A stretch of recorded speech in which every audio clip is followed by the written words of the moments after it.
संघर्ष ही जीवन है। पार्ट 1 संघर्ष स्ट्रगल है। छोटा सा शब्द पर इसकी व्याख्या विशाल है। संघर्ष के बिना जीवन नहीं है और बिना संघर्ष किए सफलता हासिल करना असंभव है।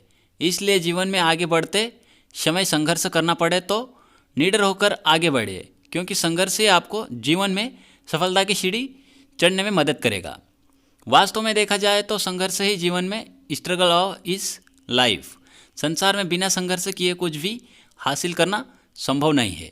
इस संसार का हर प्राणी किसी न किसी रूप में संघर्षरत है। जैसे मानव बाल विकास अवस्था में खड़ा होकर चलने के लिए संघर्ष, जवानी में कुछ बनने के लिए संघर्ष, प्रौढ़ अवस्था में पारिवारिक सुख के लिए संघर्ष और बुढ़ापे में बचे हुए दिन काटने के लिए संघर्ष। यानी इंसान जब तक इस संसार में है तब तक संघर्ष उसके साथ ही चलने वाला है। इसलिए हर व्यक्ति को संघर्षों से दोस्ती कर लेना चाहिए, प्रसन्नता के साथ उन्हें अपनाना चाहिए और उत्साह के साथ जीवन में आगे बढ़ना चाहिए, क्योंकि संघर्ष ही हर व्यक्ति को कठिन डगर को भी पार करने में मदद करते हैं। आज हम आपको एक तितली की कहानी से रूबरू कराएंगे जो आपको हर चुनौती का, हर संघर्षों का सामना करने में मजबूर कर देगी।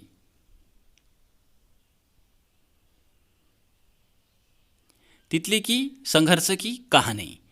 एक समय की बात है, चिंटू अपनी मम्मी पापा के साथ घर से कुछ ही दूरी पर स्थित एक बगीचे में घूमने गया था। बगीचे में लगे तरह तरह के फूल पौधे मन को सुकून देते थे।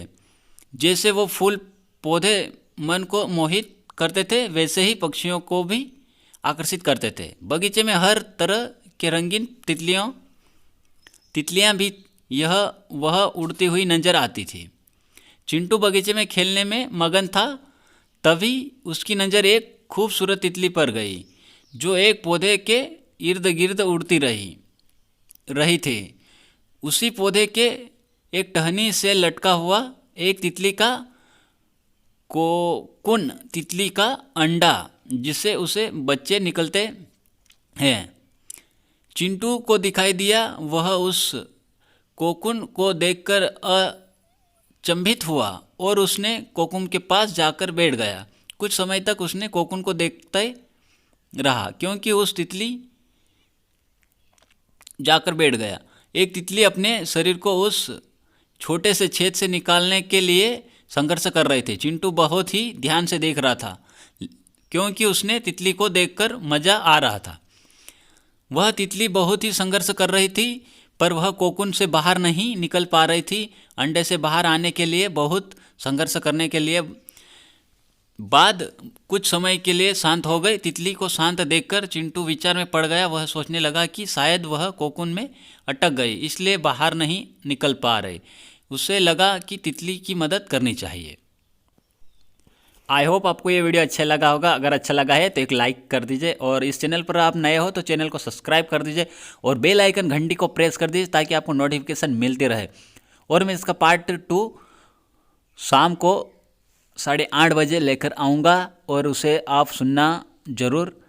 तितली की पूरी कहानी, इसमें आधी कहानी है और पूरी कहानी मैं शाम को 8 बजे लेकर आऊँगा। तो ज़रूर उसे भी सुने और कैसे लगा है कमेंट करके ज़रूर बताएं। जय हिंद, जय भारत।